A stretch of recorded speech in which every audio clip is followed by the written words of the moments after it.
All right, let's talk about one of the absolute hardest parts of chasing any big goal.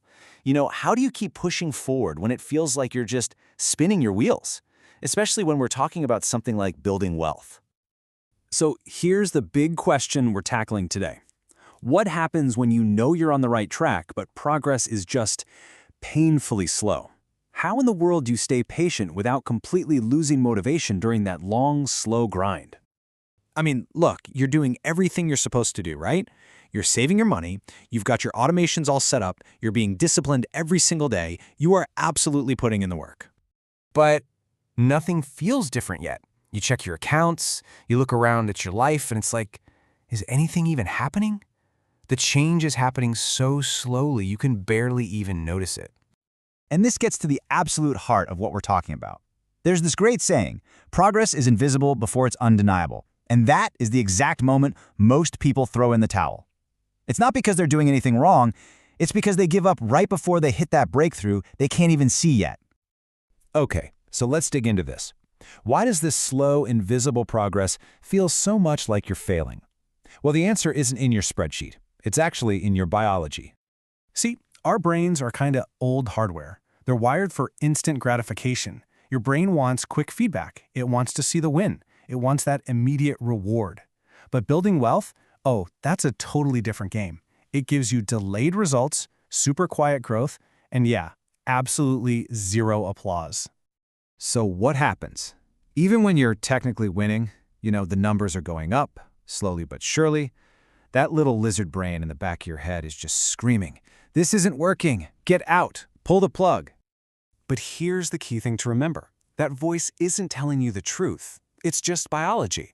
It's a totally normal, hardwired reaction. And just knowing that, knowing it's not you, it's just how our brains are built, that's the first huge step to getting past it. Okay, this brings us to what is, without a doubt, the most dangerous phase of the whole journey. It's that stretch of time where it honestly feels like nothing is happening. You know this phase. It's when your effort feels way bigger than your results. The discipline you're showing feels so much greater than any reward you're getting. And all that excitement you had at the beginning? Yeah, that's long gone. It's just been replaced by boredom. But here's what's really going on under the hood.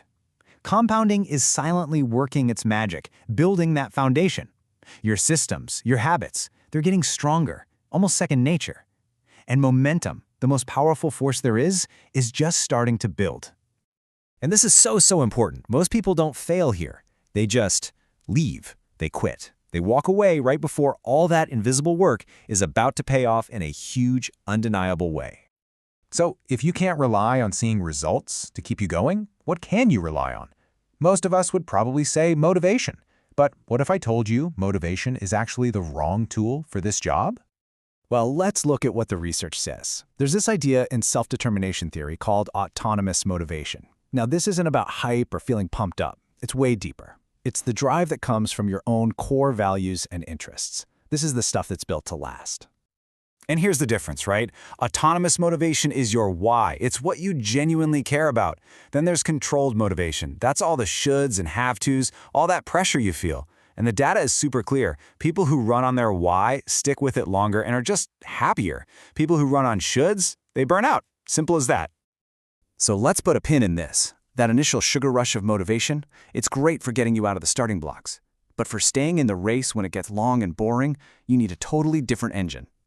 Which brings us to probably the most practical, actionable thing we're going to talk about. If you want to get through this, you need to shift your scoreboard. You have to change how you're keeping score, from looking at outcomes to focusing on your inputs. Think about it. The old scoreboard is all about the final score, your net worth, the results, the big outcomes. If you're staring at that all day, you're just going to drive yourself crazy. The new scoreboard, it's all about what you can actually control. Did I stick to my habits today? Did I keep my system running? Did I avoid that one dumb mistake? Because here's the secret. When you nail the inputs, the outputs eventually take care of themselves. Okay, so how do we make sure we nail those inputs? Well, there's a really cool tool from psychology for this. It's called an implementation intention, which is just a fancy way of saying an if-then plan. It's all about making a decision before you're in the moment so the right action becomes automatic. And it's so simple. It's just two parts. Step 1, if. a specific thing happens. Step 2, then I will do this specific thing. Like, if I get my paycheck, then I immediately transfer 10% to savings. Or, if I get that panicky urge to check my stocks, then I will put my phone down and open a book. See? It totally takes willpower out of the picture. The decision's already been made.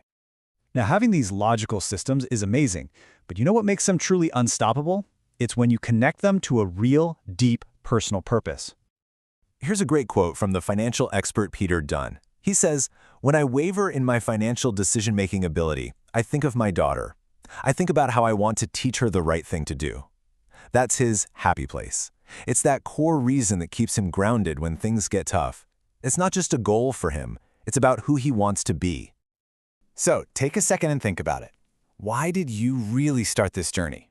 Chances are it wasn't about a fancy car. It was probably for things like peace of mind, for security, for having a sense of control, for just less stress. Those are the real reasons. That's the fuel for the kind of motivation that actually lasts. And that really is the bottom line here. The people who win in the long run, they aren't the most motivated people. They're the ones who just stay. They're the ones who are still there long after that initial motivation has disappeared. So that leaves us with one final fascinating question. If patience keeps you in the game, what finally causes wealth to accelerate? What's the thing that finally makes that slow growth start to snowball? We'll get into that next time.